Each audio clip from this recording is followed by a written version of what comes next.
Muito bem. Bom, obrigado. Desculpa aí o mau jeito aí, pessoal. Eu tinha passado a apresentação para o Gustavo, aí o computador dele acho que não funcionou, não correspondeu. Vamos usar meu computador? Vamos. Aí eu me lembrei, a minha apresentação está no box, ela não tenho ela local no meu computador, não tinha me preocupado com isso, então peço desculpas aí pela demora para começar. Bom, como fui apresentado, meu nome é Klaus, tá? Eu tô trabalhando na IBM junto com o Linux Technology Center desde 2006. Mexo com Linux, né? Assim, primariamente como usuário e depois de algum tempo como também desenvolvedor, desde 99 por aí, então já faz algum tempo já, 99, 98. Hoje em dia, eu sou engenheiro sênior do LTC, do Linux Technology Center, no Brasil. O Linux Technology Center ele é uma organização que está dentro de Power Systems, tá? Na IBM. É uma organização, Power System é uma organização que fabrica e vende hardware, fabrica e vende máquinas corporativas. Antigamente, a gente chamava essas máquinas de Unix, né? RS6000, né? AIX, IBM i. Agora, hoje em dia, a gente sabe que essas máquinas elas continuam rodando Unix, mas elas também rodam o Linux, tá? E o Linux ele o Linux que roda dentro das máquinas da IBM, ele é feito pelo nosso grupo, pelo LTC, tá? Estou vendo aqui um monte de rostos conhecidos, tanto pessoas aqui do meu grupo do LTC, quanto pessoas que foram do nosso grupo do LTC. Então, isso aqui eu acho que é meio que uma realização de um sonho, tá? Eu agradeço muito ao Gustavo Padovan e a toda a organização do Linux Dev BR, porque a IBM ela foi e continua sendo uma das pioneiras em open source, tá? Claro que podemos citar um monte de outras companhias que até foram precursoras da IBM em termos de open source, mas uma dessas, assim, das grandes empresas de tecnologia com valor de mais de 100 bilhões de dólares, a IBM com certeza é uma das primeiras que apostou no open source, tá? E também foi uma das primeiras que apostou no desenvolvimento de open source no Brasil, né, com a criação do Linux em 2005, do Linux Technology Center em 2005, 2004, corrijam, tem um monte de gente aqui que pode me corrigir se eu estiver errado, que começou como um grupo dentro da Unicamp, começou numa salinha com 10 estagiários, e deu certo, a gente foi, em 2006, incorporado na Mothership, né, digamos, a gente foi incorporado na nave-mãe da IBM, com um local para a gente trabalhar em Hortolândia, que é onde a gente continua até hoje. Então, a IBM apostou que o Brasil tinha o necessário para a gente fazer desenvolvimento de Linux, desenvolvimento de kernel, de toolchain, de KVM, virtualização aberta, Zen, na época, né? A gente também tinha bastante virtualização em Zen. E com o tempo, quer dizer, a gente naquela época já haviam conferências no Brasil.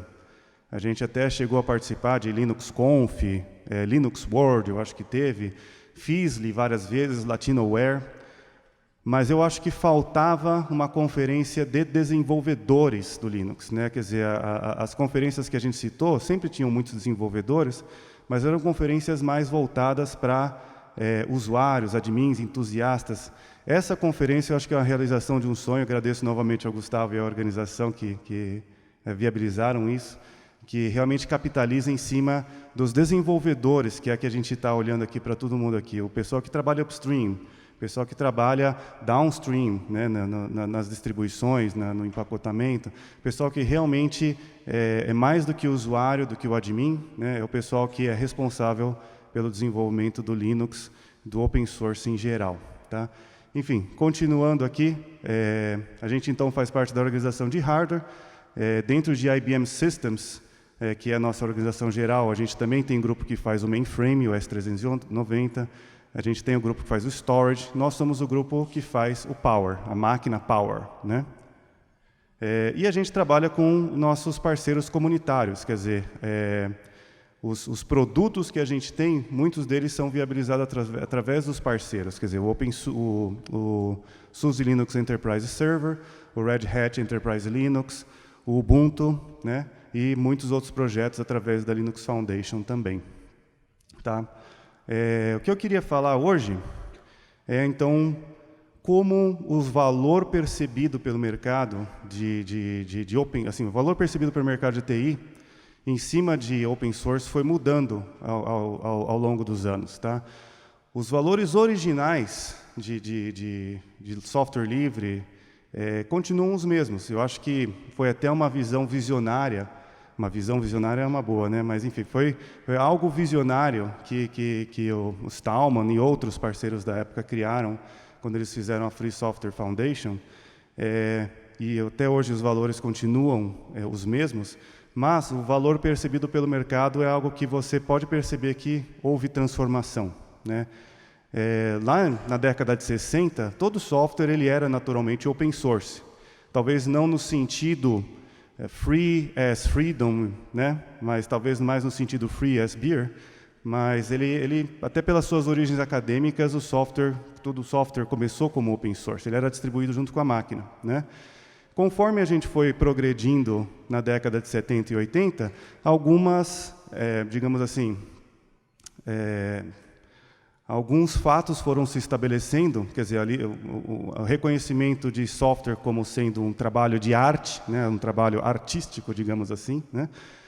Aplicação de lei de copyright para cima de software, foi se criando uma indústria em cima de software. Você já não tinha só exclusivamente uma indústria de hardware, que é o que começou em 1960, e o software só como algo que habilitava o hardware. Você tinha também já um software que era viável por si próprio. As software houses surgiram os grandes software houses surgiram nessa época, né? Foi um bloom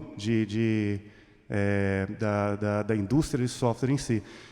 Lá já na década de 90, a gente já começava a observar, e quem aqui trabalha com TI já desde essa época, vai lembrar muito bem que havia um risco muito grande de monopólios, né? E havia um risco muito grande de um desbalanço entre os usuários e quem fornecia o software para esses usuários, né?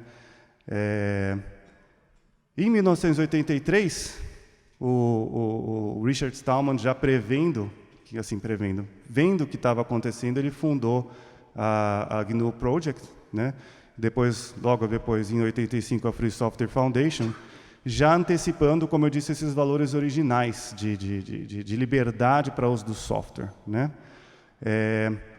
E a gente viu rapidamente, quer dizer, nem levou muito tempo, em 1991, o Linux o Linus Torvalds já começava a fazer as primeiras colaborações em cima da criação do Linux.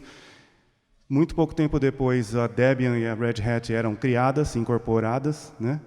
Em 97, começava a se estabelecer, digamos assim, a teoria em cima do desenvolvimento open source, do desenvolvimento colaborativo, com o Eric Raymond publicando o Cathedral e Bazaar, que é meio que uma bíblia, né, do desenvolvimento open source hoje.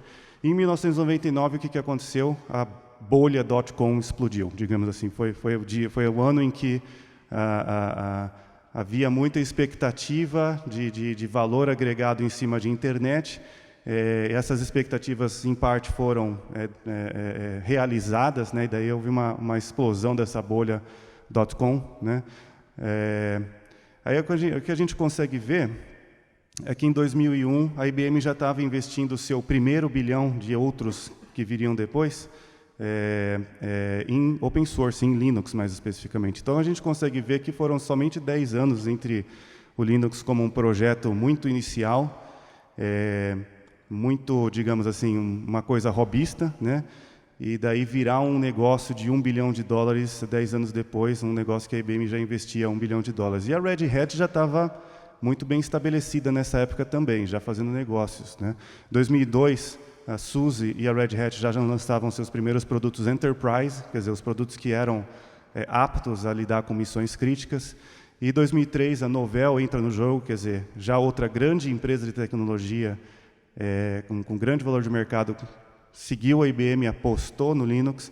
E em 2006 a Oracle também com o seu Oracle Linux, mais outra empresa que seguiu apostando. Essa história continua, quer dizer, até os dias de hoje com a Microsoft também fazendo grandes apostas no open source, né? Então a gente pode ver que os primeiros valores, né, que foram reconhecidos pelo mercado como interessantes no open source eram justamente a eficiência de custo, tá? Isso para derrotar um pouco aquele monopólio que estava se formando na década de 90, a habilidade de fazer um self-support, né, a habilidade de você mexer no seu próprio código e com isso também evitar o tal famoso vendor lock-in, né? A gente vê que então nas fases primordiais, né, do movimento free software, a gente teve então essa primeira fase guerrilha, a segunda fase onde é que a gente estabelece as teorias e os métodos, e terceira fase onde é que há os investimentos, quer dizer, as companhias grandes já queriam começar a capitalizar em cima do open source. A gente vai ver um pouquinho mais como essa visão foi acertada, tá? Já nessa fase foi se estabelecido que o Open ele tinha essa vantagem adicional. As empresas começavam a ver que, pela popularidade do Open, a gente tinha skill no mercado para contratar. A gente tinha uma taxa de inovação maior. A gente tinha interoperabilidade não garantida, mas pelo menos como um dos objetivos primários do open source, né? Mudou alguma coisa? Estava resolvido o problema lá no final da década de 2000? Não. O que aconteceu? A tecnologia começou a ser cada vez mais utilizada em cada vez mais aspectos da vida, né? Isso gerou uma geração de dados gigantesca e tá continuando assim, escalar essa geração de dados. E, hoje em dia, a gente observa isso de uma maneira muito clara, que há um risco novamente, quer dizer, a gente voltou para uma certa situação que a gente tinha na década de 90, que há um certo risco novamente de vigilância em massa, né?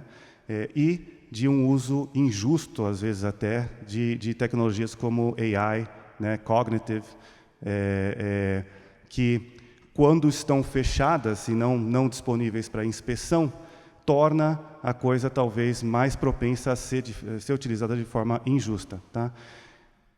Como é que o open source, então, os valores do open source reagiram a isso, se transformaram a isso? Hoje em dia, então, a gente vê que o open source ele tem valor para economias de escala.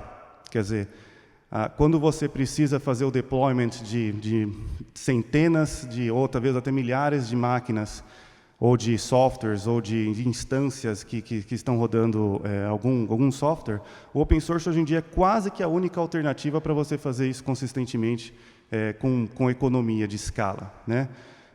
A gente tem no open source uma visão, uma garantia da preservação a longo prazo dos dados, né?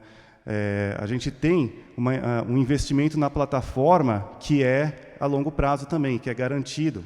Quer dizer, você, com uma plataforma open source, você tem uma certa garantia de que aquilo pode ser transformado para ser a próxima plataforma, de que aquilo pode ser preservado para que, se a sua empresa, por exemplo, com uma grande plataforma, ela vira de pernas para o ar e deixa de existir, o que acontece com os seus dados, com a sua com o seu, enfim, negócio que estava montado em cima dessa empresa que foi bellies up, né?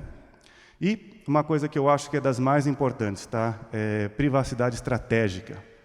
Quer dizer, a gente talvez esteja chegando na primeiro momento, sabe, na nossa história de TI, onde a gente consegue garantir abertura, a gente consegue garantir capacidade de inspecionar o código do começo ao fim do stack. Porque o open source não é mais só open source, é o free hardware também, é o open hardware, é o open firmware. A gente tem hoje em dia todas as ferramentas que são capazes de nos dar uma plataforma realmente aberta e realmente livre, né? Isso é estratégico não só para entusiastas e usuários e visionários, como às vezes alguns de nós somos, mas até mesmo para governos, até mesmo para digamos assim, agendas nacionais, né, para que a gente garanta que, nesse mundo onde é que todo mundo quer espionar o outro, a gente tenha pelo menos um lugar onde é que a gente possa se sentir um pouco mais confortável de saber o que está rodando ali, porque é verificável, né? A IBM realizou essa visão de diversas maneiras. E, como eu disse, a IBM dá orgulho de dizer que a IBM é uma das grandes companhias de TI que mais aposta nessa visão, né? Recentemente, através da colaboração dessas entidades que estão marcadas aqui no círculo em vermelho, a gente foi capaz de fazer os 2 mais rápidos supercomputadores do mundo, quer dizer, o Oak Ridge e o Summit, né? Que são, hoje em dia, já estão aí há um ano, praticamente, como número 1 e número 2 supercomputadores do mundo. Qual que é a parte mais interessante do Summit, né, desses 2 computadores? Eles foram feitos através do Coral, que é essa colaboração, né, com a IBM, com a NVIDIA, com a Mellanox, com a Red Hat. Ela é totalmente aberta. O hardware ele é totalmente aberto, tá? Ele é feito em cima de uma máquina que chama Minsky. Nosso nome do produto é AC922. Ela tem firmware aberto, inclusive esse firmware hoje em dia virou uma responsabilidade minha, então agora eu estou começando a aprender cada vez mais o que se precisa para fazer um firmware totalmente aberto, né? Ele é feito em cima de hardware aberto, hardware Open Power. A gente tem aqui um outro círculo identificando o que é Open Power, essa fundação que permite que você tenha um hardware, licencie esse hardware, processadores, controladores, I/O, protocolos. E, em cima disso, o Linux, né, provido pela Red Hat, que também é totalmente aberto. Tá? Então, isso aí acho que é uma grande vitória do valor contemporâneo do open source. Tá? Era isso que eu tinha que dizer hoje. Meus contatos estão nesse último slide. Fiquem à vontade para me contatar, ou durante a conferência estarei aqui disponível também. Obrigado.